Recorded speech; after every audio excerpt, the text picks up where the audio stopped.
La sécurité des voyageurs est au cœur des préoccupations à l'approche des fêtes de Pâques avec un renforcement des actions de sensibilisation dans les gares routières d'Abidjan. Dans une action coup de poing pour la sécurité alimentaire, 50 tonnes de poissons avariés ont été retirées du marché et détruites dans le cadre d'un contrôle renforcé avant les fêtes.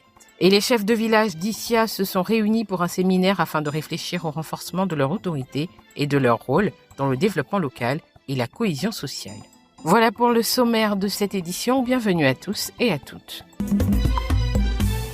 À l'approche des fêtes de Pâques, l'effervescence gagne les gares routières d'Abidjan. Des milliers d'Ivoiriens prennent la route pour rejoindre leurs familles à l'intérieur du pays. Face à cette affluence, le ministre des Transports Amadou Koné s'est rendu sur le terrain. Objectif, évaluer les conditions d'accueil des voyageurs et intensifier la sensibilisation sur la sécurité routière. Pas seulement aux conducteurs, mais à tous les auxiliaires au niveau des gares routières, pour qu'il y ait beaucoup plus de patience entre les uns et les autres, beaucoup de courtoisie et que les voyageurs donc soient traités dans de meilleures conditions. À l'endroit des conducteurs, les sensibiliser sur leurs responsabilités en ce qui concerne donc la sécurité des passagers. Et je pense que le message a été bien entendu. Au sein d'une compagnie de transport à Adjamé, le ministre a échangé avec les chauffeurs, responsables de compagnie et passagers. Il a insisté sur le respect du code de la route, le civisme et la vigilance.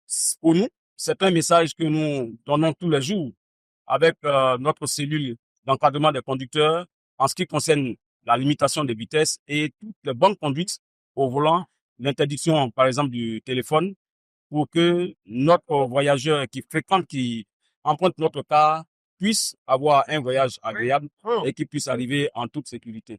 Alors nous saluons et nous encourageons cela et nous allons nous faire le relais du message du ministre aujourd'hui que nous allons relayer dans toutes les gares suite à ce que nous parlions dans les haut-parleurs à nos conducteurs. Cette année, nous allons nous faire honneur parce que le ministre est déplacé vers nous. La visite s'est poursuivie par un tour des installations, bureaux, parkings, salles d'attente. Amadou Koné a supervisé des tests d'alcoolémie sur plusieurs conducteurs. Un message fort, tolérance zéro pour la conduite sous l'emprise de substances.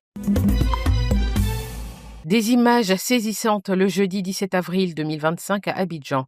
Un camion rempli de poissons pourris a été vidé sur un site sécurisé pour destruction. Une opération coup de poing menée par le ministère des Ressources animales et halieutiques. Tout comme au ministère des Ressources animales et halieutiques, nous tenons à la santé des Ivoiriens.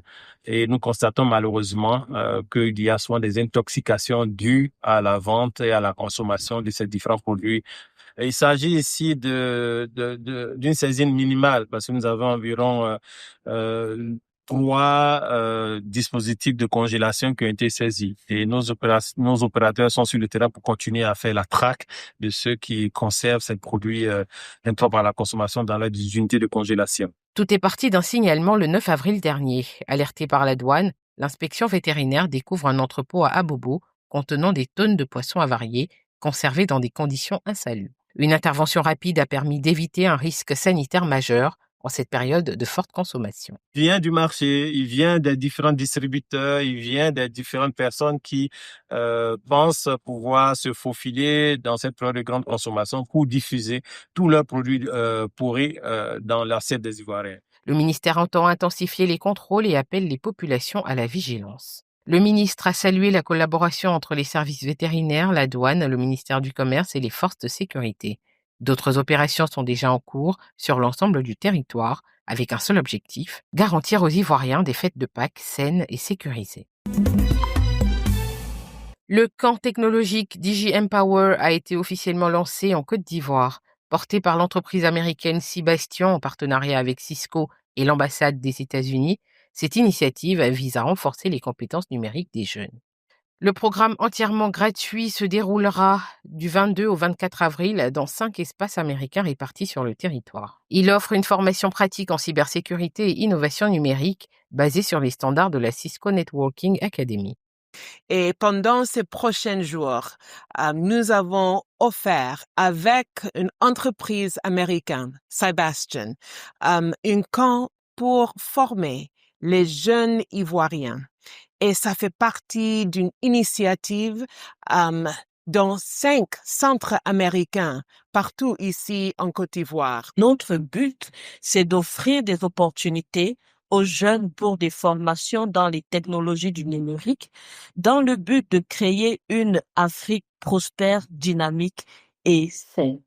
L'ambition affichée est claire, former 200 000 jeunes en Afrique d'ici 2030 dans un contexte de forte demande en talents numériques. En Côte d'Ivoire, plus de 5 millions de professionnels qualifiés seront nécessaires dans les années à venir. Pour finir, à Issia, dans la région du Haut-Sassandra, les chefs de village de la sous-préfecture se sont réunis autour d'un séminaire de formation axé sur le thème « Restauration et renforcement de l'autorité des chefs de village dans la sous-préfecture d'Issia, gage de cohésion sociale et de développement local ».